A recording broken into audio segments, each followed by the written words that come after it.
Hello, and welcome to Vatech America. Today, we come to you from Cypress, California, the site of our brand new state-of-the-art facility and world-class showroom. I'm sure your decision to choose Vatech wasn't an easy one, with so many options on the market. At the end of the day, whatever led you to Vatech, we're grateful that you did choose us as your imaging partner. It could have been from a variety of different reasons: image quality, support, industry-leading warranty, or the education platform that you're going to experience here today. Ultimately, our job as your imaging partner is to ensure that you and your team implement this technology seamlessly. Enjoy the next hour with the Vatech education team, and thank you again for choosing Vatech America.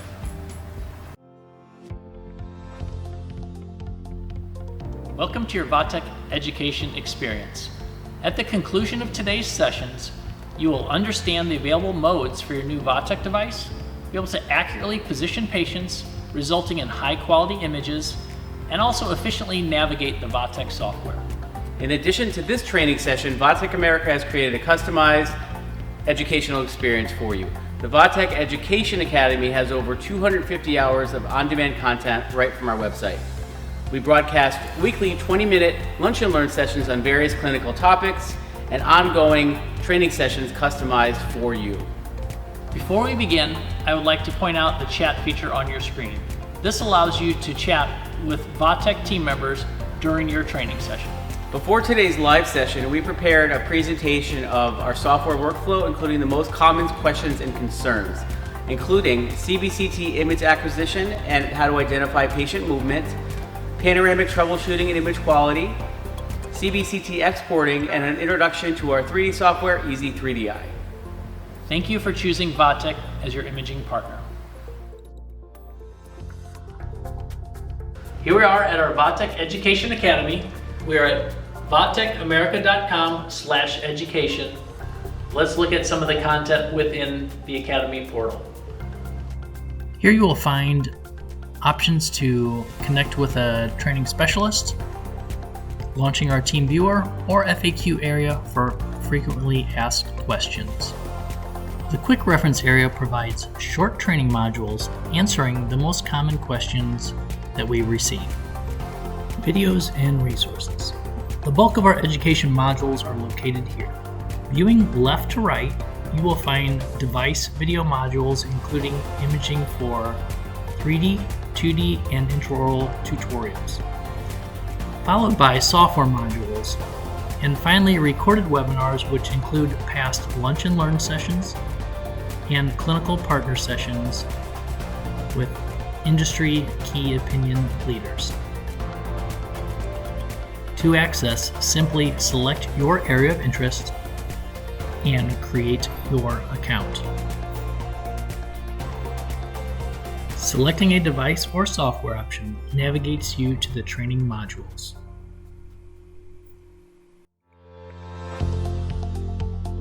This is an overview of the Vatech PaX-i.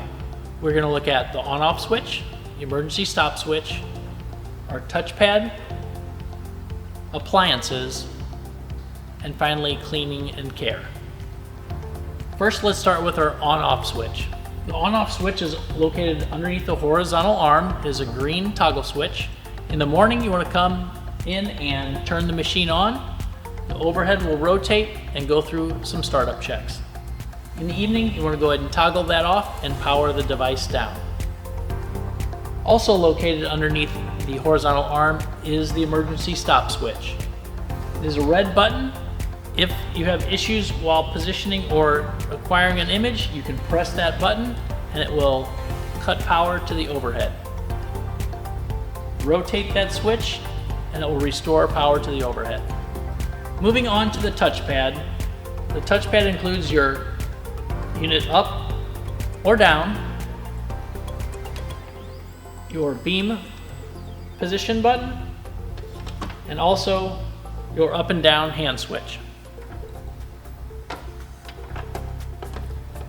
Other features of the device: underneath you have your temple support knob, which closes the patient temple supports.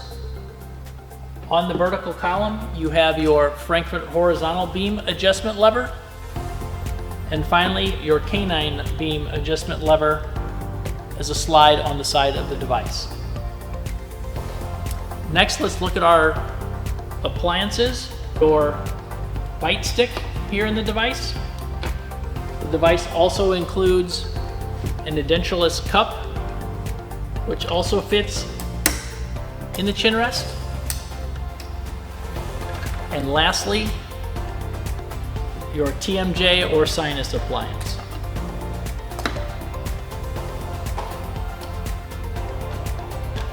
Each of these are interchangeable for the chin rest. Next, I would like to talk about cleaning and care and disinfection of the device. You want to clean the device or wipe the device down with a hydrogen peroxide based wipe. What I will do is wipe this down, let that sit per the manufacturer's recommended time. We're then going to take a dry cloth and dry off any excess. One last thing to point out is the location of the serial number of the device. The serial number device for your PaX-i Plus is 070. It is located on the lower right column. You will want to have that available when you talk to your local dental dealer, your Vatech customer service department, or if you're interacting with the Vatech education team. To take a 2D panoramic image with our patient chart up with an EasyDent eye, we are simply going to click on the Acquisition tab on the top of the screen and select Panorama on the panel to the left. The image acquisition screen opens and we can make our selections. First, select patient gender, man, woman, or child. Note that the system will automatically select child if the patient age in the system is 12 or under. To the right of the gender, we have exposure-based settings based on the patient's density or size. Options include hard, normal, which is your default, and soft. Moving to the right side of the screen under the panel options, options include normal, which is the normal ordinary panoramic image acquisition option. The auto-focusing option is a multi-image acquisition option that reconstructs the panoramic image as multiple focal images for best quality. Under the image option settings, we have 3 settings. UHD, which is ultra high definition, HD, which is going to be your standard default, and normal. If selecting normal, the pan scan time will be cut down to approximately 7 seconds, making this an ideal setting for any patients with any stability issues. Next, down to the arch selection options, the default will be on normal. We also have narrow or wide if that applies to your patient. Under the panel examination area, the standard is going to be your standard pan. Other options include right side only, left side only, and front, leaving out the condyles. Your PaX-i Plus can also take extraoral bite wing. Click UHD for ultra high def, orthogonal, and bite wings, or bite wing right only or bite wing left only. Also note the message information area in the bottom of the screen, always displaying the next steps to take. In this case, we make our selections and we hit confirm, and now we can position our patient. In preparation, have the patient remove any metal objects from the neck up, including eyeglasses, earrings, necklaces, or any other metal objects. The PaX-i Plus, I'm going to bring my patient in for our patient positioning for our pan, and we're also going to discuss bite wing capture. Go ahead and bring my patient in. We're going to have our patient stand up straight and tall. And what I want to do is I want to ensure the chin rest is just below the patient's chin. Starting with my hands, palms facing up, feet shoulder length apart. Go ahead and take a short step forward. Next, I'm going to have my patient bite on the bite stick. Smile really big for me. I can see the patient is biting in the bite stick groove. I'm going to go ahead and gently push down on the bite stick to ensure the patient's chin is firmly on the chin rest. We have 3 different positioning beams. First, we're going to line up our mid-sagittal beam. I'm looking at 2 anatomical points. I want to make sure the patient's lined up right between the eyes and the beam is right through the philtrum. Next, for our panoramic positioning, I want to make sure the patient's occlusion is tipped down about 10 degrees, or we're looking for a natural head position. Have the patient smile really big And in this case, the occlusion is flat, so I'm going to lower the device using our buttons to ensure that the occlusion is tipped down about 10 degrees. As a tip, the objective of this beam is to have the head tilted and the occlusion at a 10-degree angle when positioned in the machine, which produces a slight smile effect in the panel. Another check is we have our Frankfurt horizontal beam, which I'm placing at the top of the tragus to the infraorbital notch of the eye. Next, I'm going to go ahead and close my temple supports. I want to ensure these are tight and snug on the patient's head. You can see I'm actually rotating this down so they are snug on the patient's head, holding the patient. And I'm going to adjust my canine beam here on the slide bar. Go ahead and smile really big. We're going to line up our canine right through the center of the canine. If you are positioning for external bite wings, we want to move this canine beam just mesial of the canine or just in front of the canine for your bite wing capture. Next, I'm going to go ahead and initialize the machine. I'm going to have the patient go ahead and close your eyes. Close your lips around the bite stick, swallow, and keep the tongue to the roof of your mouth. The device will then rotate and capture your panoramic image. Next, return to your acquisition computer and click Ready, and the machine will rotate to capture position and we can take our image. Hold the button on the acquisition trigger switch, which will turn yellow when exposing. Hold the button until the image acquisition is fully complete.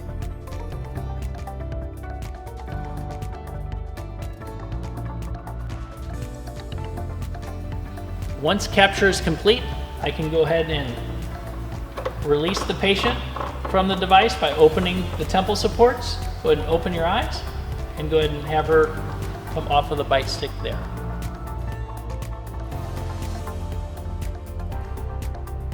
Let's look at a few appliances for the PaX-i Plus. Here we have our bite stick. We're using this for our panoramic capture. We also have our edentulous cup. The edentulous cup fits in the same area on the chin rest. And I would have my patient come into the device and just rest their chin up against the edentulous cup. I would then have the patient open and have them gently close on a cotton roll. Let's take our lateral ceph. To begin, we start in EasyDent Eye with our patient chart open and click Acquisition on the top of the screen. Click on the Cephalo option on the Modality options on the left, and click on the Ceph option under the Modality options on this screen. This brings us to our acquisition interface. Patient selection options include gender options, man, woman, or child, and patient density settings based on the patient's size. Moving to the image options on the right side of the screen, normal is going to be your standard normal image quality, and fast is a low dose image. Moving down to the ceph examination area, for full lateral ceph capture of the entire head, select full lateral. The lateral option excludes the posterior portion of the skull. Below this are other cephalometric options including PA, SMV, Waters View, and Carpus.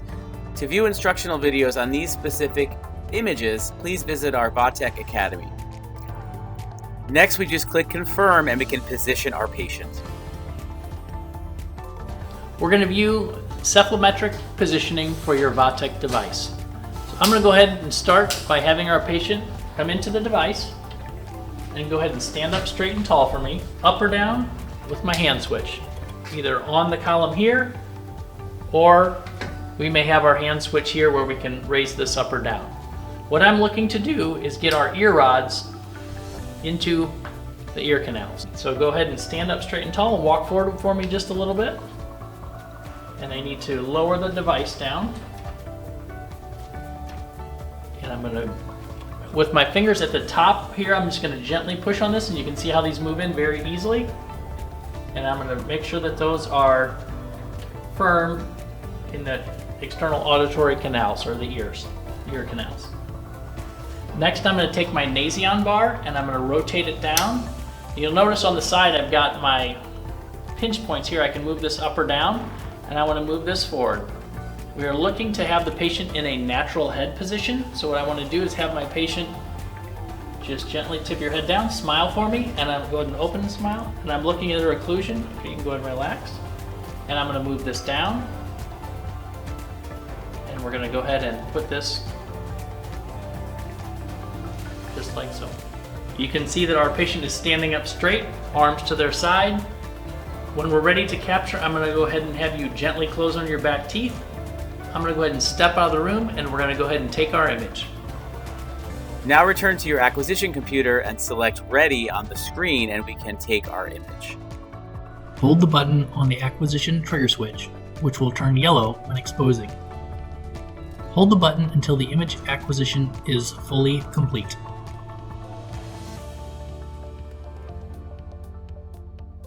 With our image capture complete, I'm going to go ahead and release our patient from the device by moving our ear rods out of the way, our temple support forward, rotating this up. You can go ahead and take a step back, and that was our lateral ceph patient positioning.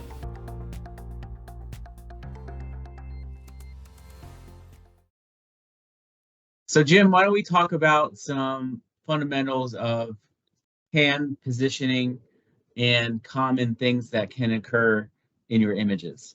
That sounds great, Paul. I mean, we just finished our patient positioning portion, and now let's look at images. And on screen here, I would consider this a high quality image. I've got my clear anteriors, a nice smile there. My condyles are straight up and down.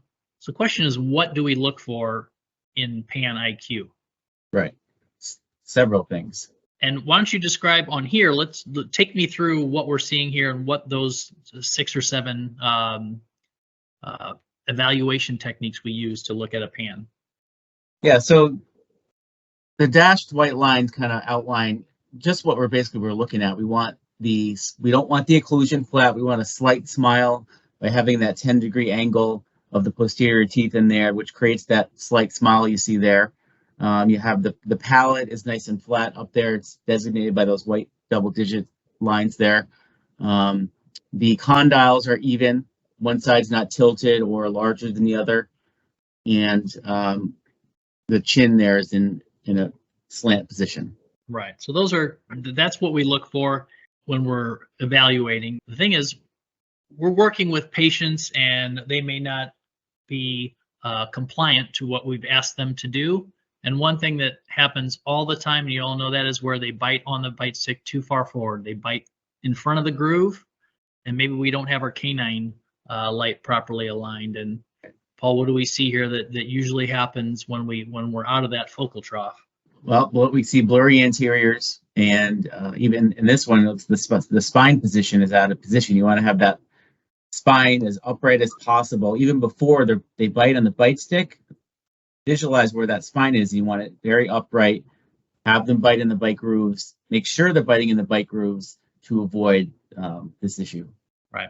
Now, there's also another extreme if they're biting too far back off of the bite stick, or maybe the canine light is not lined up. We have that too far mesial.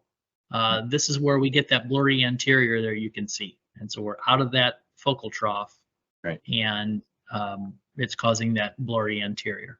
So in this next image, we can see that the patient's head is basically tilted too far down, or angled too forward and too far down. So you can see the curvature there of the occlusal plane is off. So the solution would be to get them in an ideal resting position and get that Frankfurt plane aligned properly. So we have that Frankfurt plane from the tragus to the bottom of the orbit. Just basically a natural head position would avoid this issue. So I would, be grabbing their head and just positioning it back a little bit further.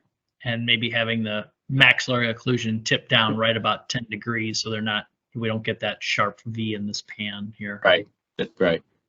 Yeah. And on the opposite spectrum, where their head's tipped up too high, that causes that frown. And you can see those condyles are tipped out. So that's what we're going to see when we have the patients with their head tipped up too high. It's going to cause the pan with a frown. So do not want this image here. Paul, let you talk about this one here where maybe the head's tilted one way or the other. Yeah, so we can see on that image on the right there, the head, they're just tilted way too much to the right. So aligning your mid-sagittal beam through the center of the head will avoid this issue. And then the result, if they are positioned like this, is you get magnification on one side, the right side versus the left side on your panoramic itself.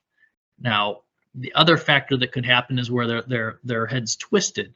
So that line could look like it's right through the center of the patient, the mid-sagittal beam, but they could be twisted. And if that happens, you get elongation where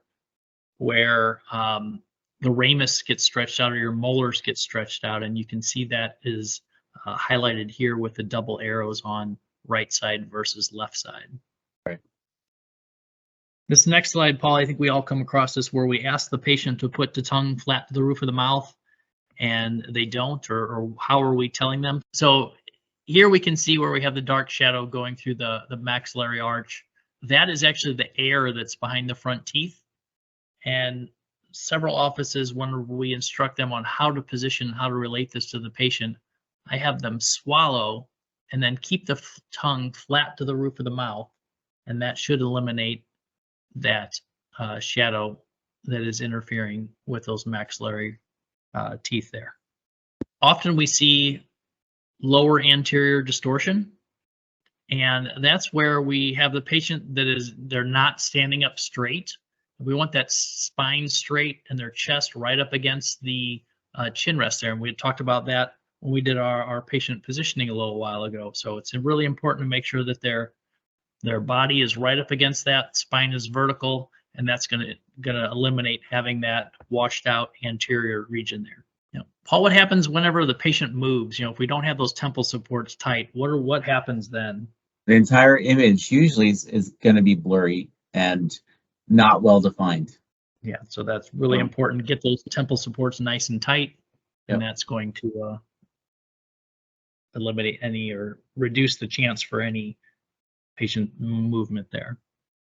If we are using a lead apron and we see any radiopaque triangles at the inferior border of the pan, that's going to be where the lead apron was improperly positioned. So I always say you want to have the lead apron high in the front and low in the back. Since when we're imaging our anteriors, we want to make sure that that lead apron is properly positioned on the patient, and that's going to remove any artifact that we have at the inferior border of the pan itself.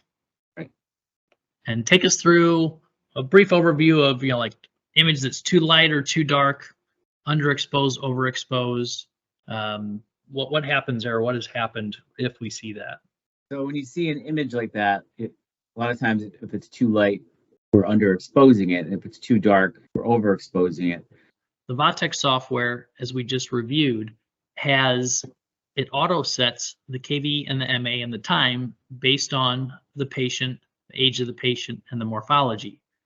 Sometimes if we forget to set that, or if we forget to add patient information or change man, woman, and child, this is when this could cause underexposure or overexposure. So always make sure that we have it on the proper patient's body type and bone density, and we should not have this issue here.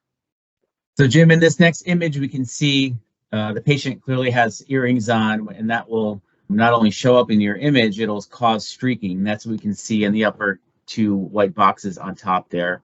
As it goes around, it causes streaking on the opposite sides. Yeah, so ensure taking off jewelry, glasses, necklaces, right? We recommend having the patient take off anything metal from the neck up as much as possible. I agree. That's going to give us that clean image without that distortion and streaking effect there. Right. So here's a really nice image. I would say this patient's been positioned properly, but Paul, what are you seeing in the image? Well, I would say the head's tilted slightly, but we see the earrings in the image. And then again, also the streaking above that look like little rectangles are from the earrings. Yeah, so I think that's the thing of, we get our earrings in here and the sinuses, we get that streaking effect and the distortion above those earrings. Otherwise, beautiful pan. Let's look at one more before we conclude.